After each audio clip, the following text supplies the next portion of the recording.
We go back lower again now.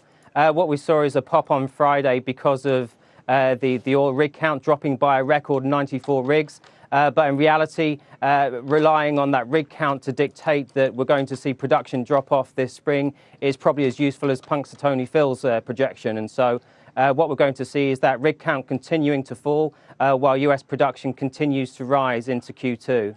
But I still think we're going to see oversupply in the market here in the first 6 months.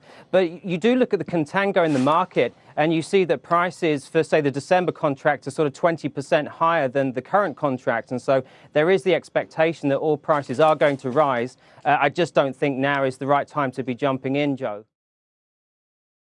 I think if you'd spoken to people a year and a half ago that China would enter a deleveraging cycle, people, when you use the word deleveraging, think about Greece or Spain or US mortgages in 2008. China's, in the early stages of a deleveraging cycle, and if this wasn't going according to plan, well then I think you've got pretty high standards about what would be a good plan, because growth has moderated and lending has come off a bit, but things are going okay.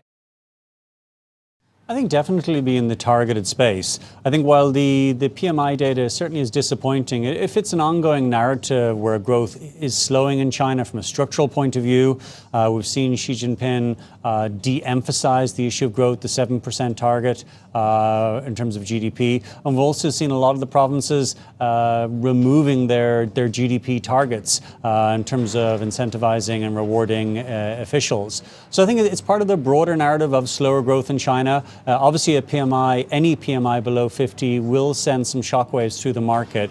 But I think the government will stick to the script in terms of targeted easing, possibly interest rate cut, targeted RRR cuts as a way to try and address some of the anxiety that might exist in the corporate sector.